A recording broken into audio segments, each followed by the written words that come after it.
Hello students, welcome to our education. I hope कि आप सब लोग वेल एंड गुड होंगे एंड साथ ही में आप लोग प्रीवियस क्लासेस भी बहुत अच्छे से वॉच कर रहे होंगे और उन सभी क्लासेस को इजीली अंडरस्टैंड कर रहे होंगे। बात कर रहा हूँ मैं आपके स्टैटिक सब्जेक्ट की, जिसमें हम यूनिट नंबर 1 प्रोबेबिलिटी यानी संभावना, જેને આપણે ગુજરાતીમાં પણ સંભાવના જ કહીએ છીએ, उसकी हम क्लासेस को मतलब कवर कर रहे हैं। अभी तक जितने भी मैंने आपको सम्स कराए हैं वो सभी इंपॉर्टेंट कैटेगरीज के सम है। और मैंने आपको कहा था कि प्रोबेबिलिटी देखिए एक ऐसा चैप्टर है जिसमें फॉर्मूलाज तो इम्पोर्टेंट है, लेकिन इनके ना जो सम्स है वो सभी अलग अलग तरीके के होते हैं। तो मैं सभी वेराइटीज के सम्स कवर करवाऊंगा आपको सबसे पहले, और फिर हम देखेंगे कि नहीं जी सर ये भी कुछ काम की बात है या नहीं। चलिए स्टार्ट करते हैं। सम नंबर 7 है। अकॉर्डिंग टू ये माई रैंक चलेगा, हमेशा याद रखिएगा। मतलब इससे पहले मैंने आपको 6 सम करवा चुका हूं मैं प्रोबेबिलिटी के, सिंपल। और आपकी बुक का एक्सरसाइज नंबर 37 है। If A and B and C are three mutually exclusive and executive events and 2p of A is equal to 3p of B is equal to 4p of C. Find P of A union B union C। तो आपको क्या find out करना है? B union C. तो देखिए बहुत ही अच्छी category का सम है ये। अब यहाँ ना चीजें आपको समझनी होगी। तो देखिए पहले तो हम यही फाइंड आउट करेंगे कि म्यूचुअली इवेंट हो तो क्या। तो सिंपल, सबसे पहले आपको एज्यूम करना होगा, यानी जो है वही लिखना होगा।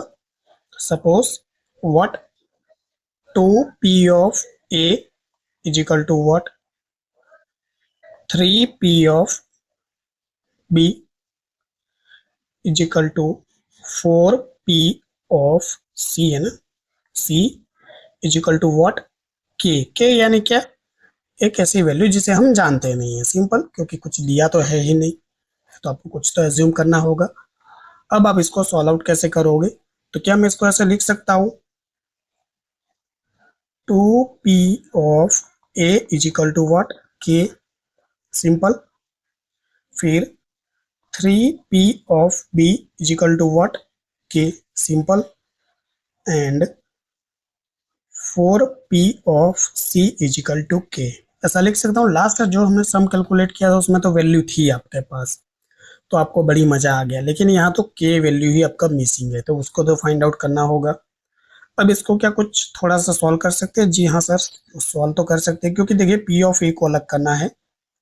तो ये P ऑफ A तो मैं ऐसे ही लिखूंगा, और ये इजिकल टू K है तो K भी वैसे ही लिखूंगा। अब ये देखिए इनटू में है और ये इजिकल टू के इस तरफ जाएगा, तो देखिए मल्टीप्लाई से ये डिवाइड में चला जाएगा, तो ये डिवाइड में हो गया, सिंपल।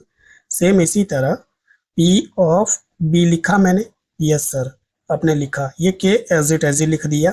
अब ये देखिए P ऑफ ये 3 जो है ये मल्टीप्लाई है इसके साथ, सिंपल।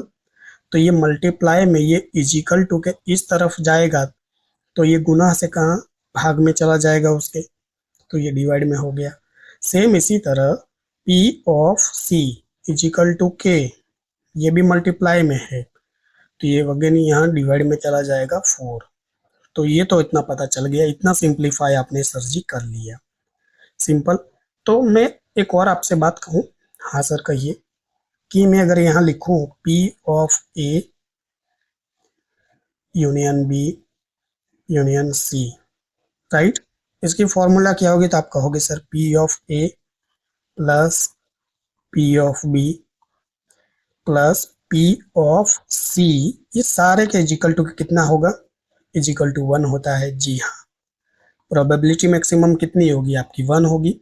तो ये तो यही होगा ना कि P of A union B union C को आप कैसे लिखोगे?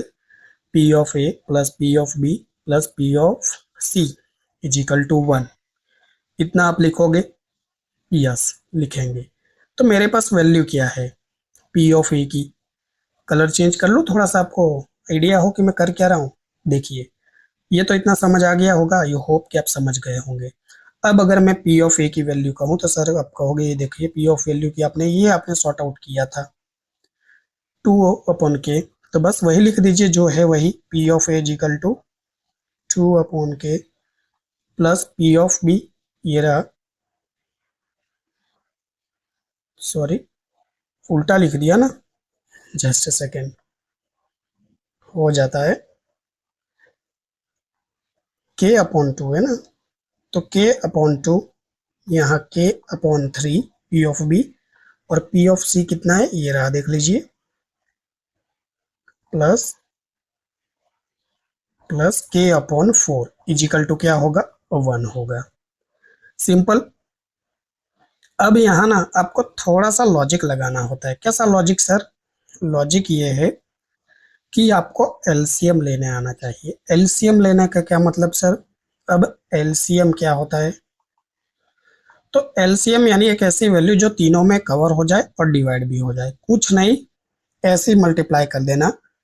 देखिए अगर आप इसको 2 × 3 करोगे तो कितना होगा, 6, और 6 × 4 करोगे तो कितना होगा, 24 होगा।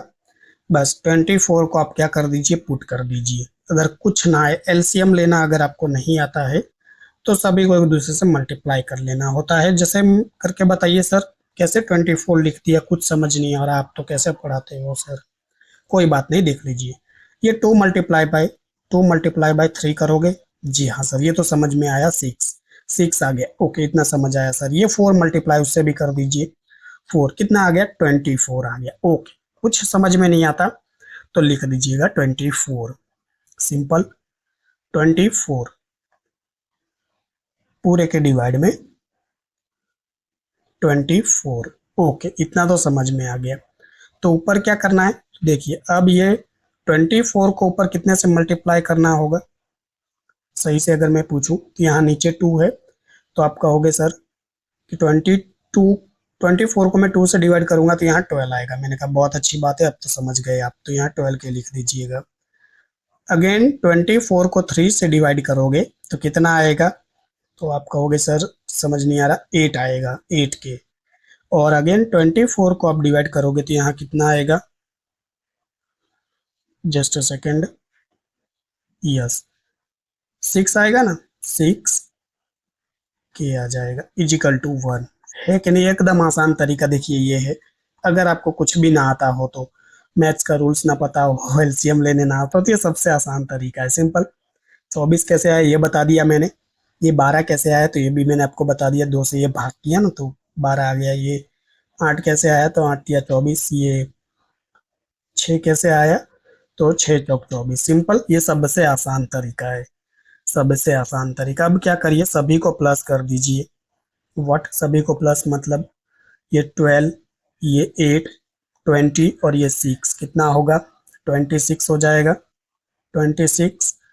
और ये कितना है, नीचे आपका 24 है, सिंपल। और इजिकल टू 1 है। यहाँ इजिकल टू क्यों लिख रहा हूँ मैं, अच्छा ये पूरे के हैं ना, नहीं यहाँ इजिकल टू नहीं आएगा, दो तरफ हमें कभी नहीं होता, याद रखिएगा, यहाँ नहीं आएगा। ये तो मैंने यहाँ फॉर्मूला में एक ही साथ लिख दिया था ना, इसलिए सिंपल। तो ये आया। अब क्या ये कट सकता है, थोड़ा सा मैं स्क्रॉल कर लेता हूँ,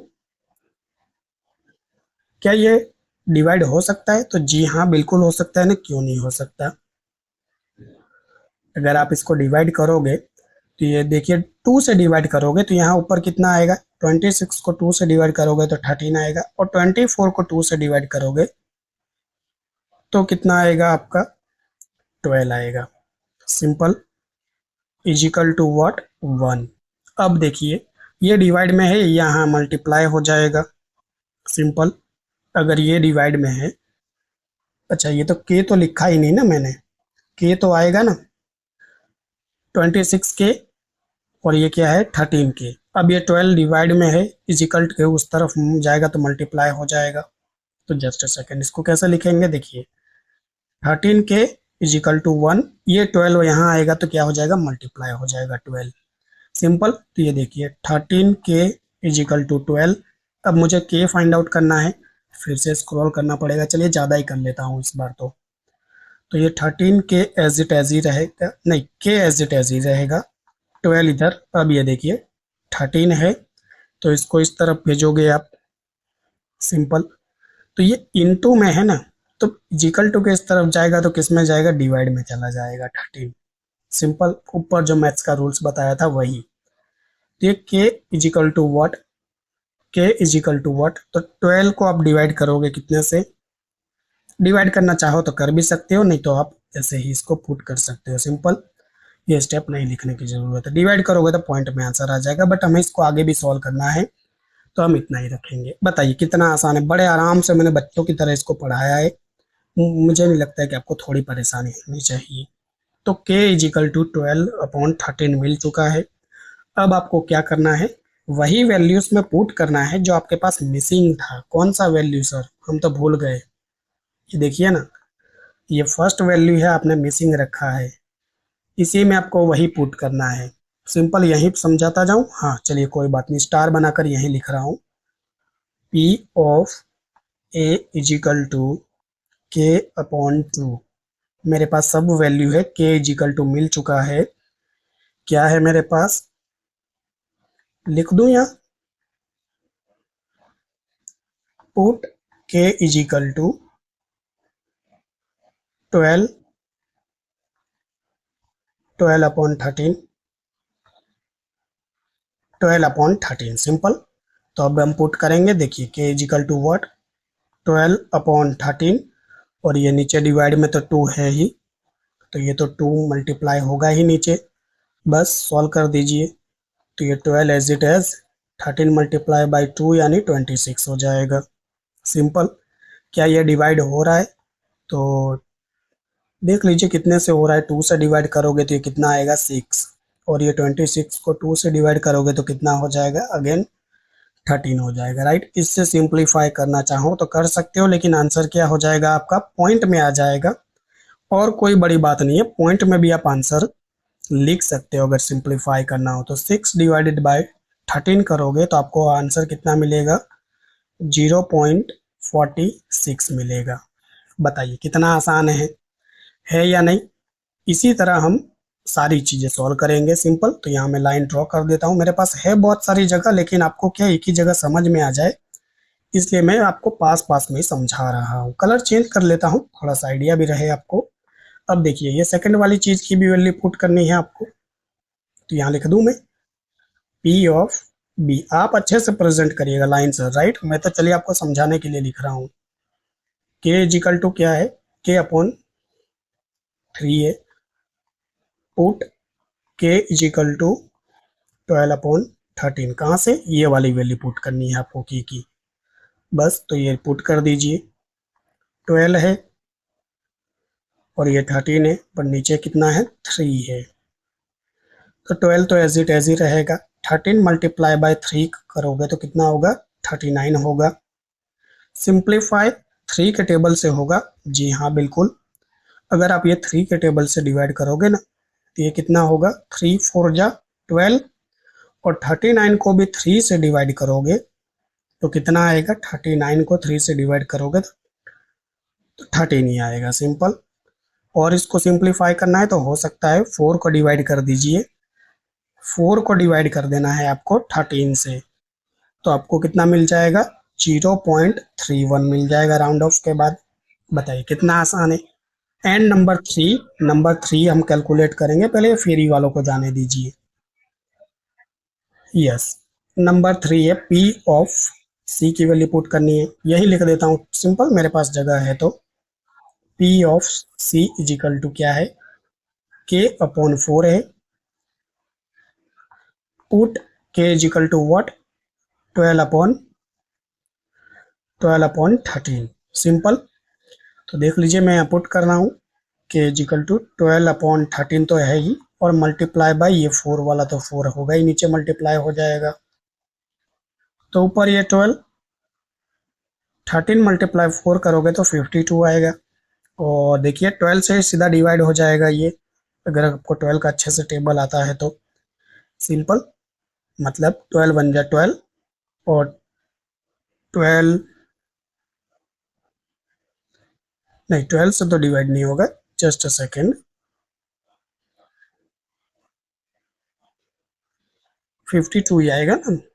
13 मल्टीप्लाई बाय 4, यस। तो ये डिवाइड होगा बट 2 से होगा, 12 से नहीं होगा। जस्ट अ सेकेंड, सिंप्लीफाई होगा। देखिए ये तो 12 ऐसे का ऐसे ही होगा और ये 52 होगा। तो 2 से डिवाइड करोगे, आप कर सकते हो, कितना आएगा? 2 से डिवाइड करोगे तो आपके पास ये 6 आएगा और यहाँ 26 आएगा, सिंपल। हाँ, और डिवाइड हो सकता है ये। जस्ट अ सेकेंड, मैं स्क्रॉल कर लेता हूँ। यस, अब यहाँ आप लिख सकते हो 3 और ये 13, और 3 को डिवाइड कर दीजिए। 3 डिवाइडेड बाय व्हाट? 13। तो कितना आंसर आएगा? 0.23 आ जाएगा। तो यहाँ आपने देखिए तीनों मिसिंग वैल्यू थी, वो आपने फाइंड आउट कर लिए। लेकिन आपसे पूछा क्या है सर, ये तो बताइए। देखिए आपसे पूछा तो एक्चुअली में कुछ और ही है, और आप कैलकुलेट क्या कर रहे हो? अभी आप कैलकुलेट कर सकते हो क्या? P of B union C। तो मैं कलर चेंज करके इसको फाइंड आउट करूंगा। चलिए इसको फाइंड आउट कर देते हैं कि एक्चुअली में पूछा तो कुछ और ही है सर, बट उसके लिए वैल्यू तो चाहिए थी, तब कैलकुलेट करते हैं ना। P of B union C, और इसकी फॉर्मूला क्या होगी? एक्चुअली में P of B plus P of C। अब यही नहीं था तो आप कैलकुलेट कहाँ से करते, ये बताइए। तो ये रहा P ऑफ B, कितना है? 0.31, प्लस P ऑफ C, ये रहा 0.23, प्लस कर लीजिए, मतलब कि इसको 0.31 प्लस 0.23, तो आपके पास आंसर आ जाएगा 0.54। This is your final answer. बताइए कितना अच्छा सम था। ये देखिए बहुत ही अच्छी कैटेगरी का सम था। मुझे तो नहीं लगता है कि आपको थोड़ी भी परेशानी होनी चाहिए, पर इतना सारा लॉजिक चले तब ना सर, इतना दिमाग भी तो काम करना चाहिए हमारा। कि आप ऐसे अज्यूम करोगे सपोज करके, फिर आप ये के की वैल्यू लाओगे, फिर आप ये अप्लाई करोगे, इसके इक्वल टू 1 होगा ये बताओगे सर, फिर आप इसको सॉल्व आउट करोगे। इतना दिमाग तो चलेगा ही नहीं सर हमारा, तो चलाना पड़ेगा। देखिए इसी को प्रोबेबिलिटी कहते हैं, राइट। अब मैं चाहता तो और सम भी करवा सकता था आपको, लेकिन इस क्लास में क्यों एक ही सम करवा रहा हूँ, क्योंकि देखिए कंसेप्ट अच्छा था, मैं इसीलिए दूसरा सम नहीं ले रहा हूँ। है मेरे पास, ये देखिए दूसरा सम आपकी स्क्रीन पर है, लेकिन ये थोड़ा आपको थोड़ा और कंफ्यूज कर देगा, राइट। ये डाइस वाला है कि दो पासे को आप हवा में उछालते हो एक साथ, तो फिर उस पर आने वाली प्रोबेबिलिटी। ये भी बहुत इंपॉर्टेंट सम है, लेकिन अब इसको मैं नेक्स्ट क्लास में करवाऊंगा। नेक्स्ट क्लास में क्यों? क्योंकि देखिए यही अच्छी कैटेगरी का सम था। एक सम को अच्छे से समझिए, समझ में भी तो आना चाहिए। पता चला कि एक क्लास में सर ने 3-4 सम कैलकुलेट तो करवा दिया, आया एक भी नहीं समझ में, इसलिए। तो आई होप कि आपको ये जरूर वीडियो पसंद आ रही होगी। अगर वीडियो अच्छी लगती है तो प्लीज़ लाइक करिए। अगर आप सपोर्ट करेंगे तो ही मुझे पता चलेगा कि आपको कुछ समझ भी आ रहा है या नहीं। अनअदरवाइज तो फिर ये मेरे लिए चीज़ें वही हो गई कि मैं वीडियो बनाया, अपलोड किया, और फिर आपको कुछ पता चल ही नहीं रहा। तो जो भी हो कमेंट करके ज़रूर बताइएगा। अगर वीडियो पसंद आ रही है तो कमेंट करके मुझे मोटिवेट भी करिए, जिससे मुझे भी पता चले कि नहीं मेरे स्टूडेंटों को कुछ समझ भी आ रहा है, मेरी मेहनत फेल नहीं हो रही है। तो वीडियो को अच्छे से वॉच करना, सम को कैलकुलेट भी साथ में करना, और फिर आपको जरूर समझ में आएगा। ऐसा भी नहीं है कि प्रोबेबिलिटी टफ है। तो वीडियो वॉच करने के लिए थैंक यू सो मच। मिलते हैं नेक्स्ट क्लास में, जो कि मैंने आपको बताया सम नंबर 8 के साथ। तब तक के लिए आप अपना ध्यान रखिएगा। Take care, bye.